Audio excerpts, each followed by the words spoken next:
মাত্র ৩৬০০ টাকায় কিভাবে ঢাকা থেকে কক্সবাজার ২ দিনের ট্যুর দিলাম এবং প্রথম দিন কোথায় কোথায় ঘুরলাম, কি করলাম সবকিছু শেয়ার করবো আপনাদের সাথে এই ভিডিও। আই হোপ সবাই আমার ভিডিওটি শেষ পর্যন্ত দেখবেন এবং আমার চ্যানেলে যদি নতুন হয়ে থাকেন তাহলে অবশ্যই চ্যানেলটিকে সাবস্ক্রাইব করে পাশে থাকা বেল আইকনটিতে ক্লিক করে দিবেন।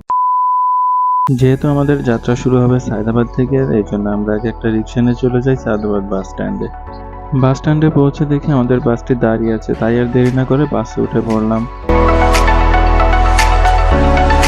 সহযাত্রীরা আমরা যারা চলে এসেছিলাম তারা অলরেডি বাসের মধ্যে উঠে পড়েছিলাম, আর যারা এখনো আসেনি আমরা তাদের জন্য ওয়েট করছিলাম। ওভারঅল সবকিছু মিলিয়ে বাসের এনভায়রনমেন্টটা ভালোই ছিল। সবাই চলে আসার পরে শুরু হয় আমাদের ঢাকা টু কক্সবাজারের যাত্রা। সেই সাথে সাথে বাসের মধ্যে জমে ওঠে আমাদের গানের আড্ডা।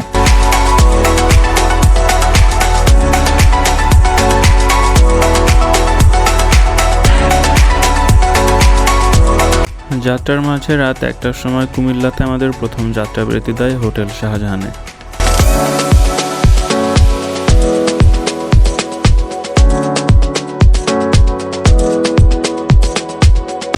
এখান থেকে হালকা কিছু খাওয়া দাওয়া শেষ করে আমরা আবার বাসে উঠে পড়ে আমাদের গন্তব্য স্থানে যাওয়ার জন্য।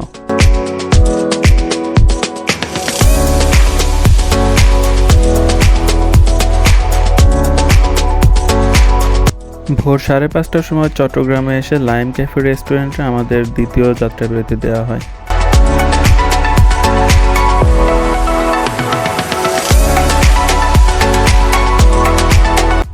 সারা রাত বাসের মধ্যে আড্ডা দিয়ে ভোরবেলায় যখন সবাই গভীর ঘুমে তখন আমি বাসের সামনে বসে ফুটেজ নিতে ব্যস্ত। যেহেতু চট্টগ্রামের মধ্যে ছিলাম, পাহাড়ের উঁচু নিচু আঁকাবাঁকা রাস্তায় এবং সময়টা ছিল শীতের সকালের শুরুর দিকে, তো সবকিছু মিলিয়ে মুগ্ধ করার মতো একটা পরিবেশ।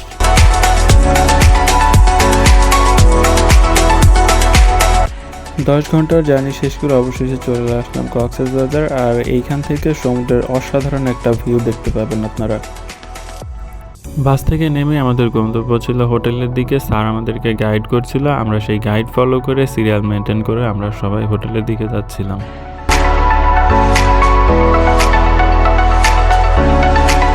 হোটেলে চেক ইন করে সকালের নাস্তা শেষ করে আমরা ১১টার দিকে সি বিচের দিকে রওনা দিই। আমাদের হোটেল থেকে যেহেতু সুগন্ধা সি বিচটা খুব কাছেই ছিল, তো আমরা সর্বপ্রথম সুগন্ধা সি বিচেই যাই। হোটেল থেকে পায়ে হেঁটে সুগন্ধা বিচে যেতে আমাদের সময় লেগেছিল মাত্র ১৫ মিনিট। সমুদ্রে ফোন দিয়ে নামাটা যেহেতু রিস্কি, এই জন্য আমরা ফোন রেখেই নেমেছিলাম। কেউ যদি ওয়াটারপ্রুফ ব্যাগ কিনে ফোন নিয়ে নামতে চায় তাহলে সেক্ষেত্রে সতর্কতা অবলম্বন করতে হবে। ২.৫ ঘন্টা সমুদ্রের পানিতে থাকার পর হোটেলে গিয়ে ফ্রেশ হয়ে আমরা দুপুরের খাওয়া দাওয়া করে নিই। দুপুরের খাওয়া দাওয়া শেষ করে বিকেলে সমুদ্রের পাড়ে চলে যাই আমরা সানসেট দেখতে। রাতের খাবারের জন্য আমরা সবাই চলে আসি সমুদ্রের পাড়ের বাজারটাতে, যেখানে আসলে আপনারা ছোট বড় বিভিন্ন ধরনের সামুদ্রিক মাছ, বড় বড় চিংড়ি, কাঁকড়া, অক্টোপাস আরও বিভিন্ন ধরনের সামুদ্রিক মাছ দেখতে পাবেন। এখানে আপনাদের পছন্দের মাছটি আপনি ওনাদেরকে বের করে দিলে আপনার চোখের সামনে সেটা আপনাকে ফ্রাই করে দেবে।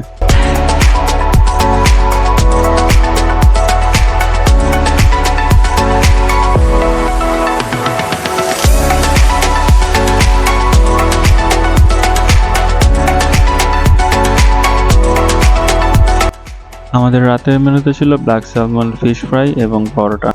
আমরা লেট ট্যুরে আসায় আমাদের খাবারটা ঠান্ডা হয়ে যায়, যে কারণে বেশি খাওয়া হয়ে ওঠেনি। এরপরেও সবকিছু মিলিয়ে ওভারঅল আলহামদুলিল্লাহ ভালোই ছিল।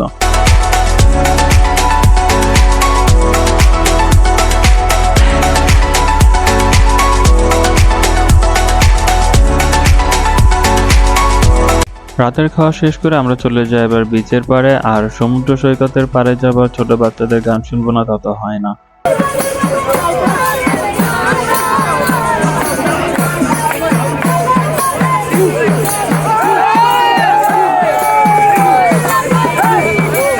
আজকের ব্লগটি ছিল এই পর্যন্তই, আশা করি সবার ভালো লেগেছে।